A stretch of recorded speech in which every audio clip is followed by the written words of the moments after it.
মৌসুমী সবচেয়ে বড় কথা হচ্ছে বিহেভিয়ার, পোলাইটনেস, খুবই গড়পড়তা, মানে ছ্যাবলামও তার মধ্যে কখনো ছিল না, পার্সোনালিটি ছিল, তার এডুকেশন ব্যাকগ্রাউন্ড, টোটালিটি, আমার কাছে টোটালিটি মনে হয়েছে যে মেয়েটাই আমার ঘরের বউ হলে ভালো হয়। এবং সেই রাস্তায় আমি এগিয়েছি এবং সেই রাস্তায় আমি তাকে পেয়েছি। সো একটা সময় গিয়ে সে মা হিসাবে অসাধারণ। প্রিয়দর্শিনী মৌসুমী তো বাংলাদেশের সে ওয়ান অফ দেম। তার উচ্চতা ছোঁয়ার মতো ক্ষমতা মানে আগামী প্রজন্ম পাবে কিনা আমি তাও জানি না, কিন্তু মা হিসাবে অসাধারণ, স্ত্রী হিসাবে অসাধারণ। দেখুন, কিছু কিছু ভুল ত্রুটি দোষ কিছু না কিছু মানুষের থাকবেই, সেটা আমার আছে, কার না আছে। এই যে তুমি যে আমার সামনে বসে আছো, একটা কিউট একটা বেবি ডল, তোমারও অনেক দোষ আছে।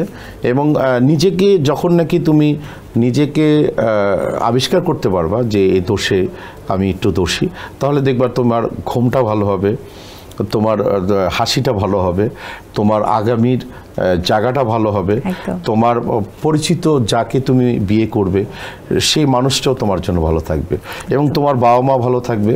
আর সর্বোপরি বাবা মাকে সামনে রেখে যদি সবাইকে পিছনে রাখতে হয়, বাবা মাকে সামনে রেখে আর সবাইকে পিছনে রাখতে হয়। কোনো সন্তান, কোনো মানুষ যদি বাবা মার আগে যদি ক্রস করে কাউকে রাখে, তার কপালে ছাই পড়বে, এটি স্বাভাবিক। ইডেন বে কক্সবাজার সমুদ্র সৈকতের উপর নিজেদের একটি ঠিকানা। মাত্র 5 লাখ টাকায় আপনিও হয়ে যেতে পারেন এই হোটেলের মালিক। ইডেন বে, আ কনসার্ন অফ ভাইয়া হোটেলস। ভাই, যে পাগলামের কথা যেহেতু শুনেছি আমরা, প্রেমটা আসলে কিভাবে হয়েছিল, কোন পাগলামি? দেখো, কাজ করতে করতেই প্রেম। আমি দোলা কাজ করেছি, আত্মহংকার করেছি, অনেকবার অনেক কথাই বলেছি। আর মূলত একদিন আমি তেস্তুরি বাজারে থাকি, ফার্মগেট ভাড়া থাকতাম আমি। ভাই, আমি অনেক বড় লোকের ছেলে না, কিন্তু মধ্যম পরিবারের ঘরের ছেলে, ভাড়া থাকতাম। সকালবেলা হঠাৎ করে 8:30 9টার সময় দেখলাম যে একটা মাইক্রো, তখনকার জন্য খুব দামি একটা মাইক্রো, মৌসুমী নেমে দৌড়ে আসতেছে। আমি, কি ব্যাপার তুমি? আপনি ঠিক আছেন তো? আমি কি, কেন কি?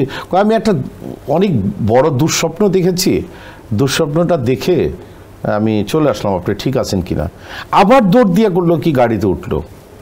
আমার শ্বশুর তখন গাড়িতে বসা, উনি ইন্তেকাল করেছেন, আল্লাহ তাকে জান্নাত নসিব করুক। চলে গেল। আমি 1 ঘন্টা পরে আবার এফডিসিতে গেলাম। তুমি তো এই কথাটা এখানে বলতে কয় না, আমি এদিক দিয়ে যাচ্ছিলাম, আমার কাছে মনটা ছোটা, তখনই ফিল করেছি যে না, এই মেয়েটা ইজ পারফেক্ট, হতে পারে আমার জন্য।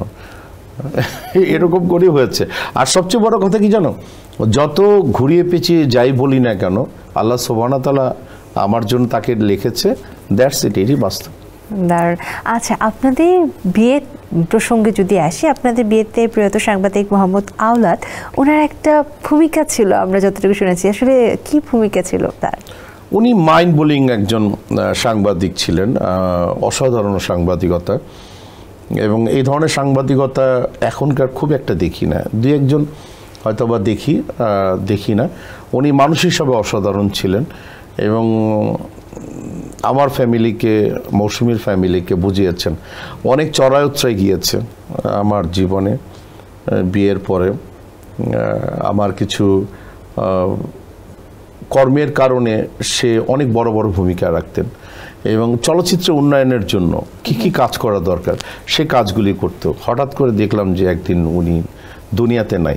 এতে কিন্তু চলচ্চিত্রে যেরকম ক্ষতি হয়েছে আওলাদের জন্য, বিশেষ করে আমি, মৌসুমী, অনেক বড় ক্ষতি হয়েছে আমাদের।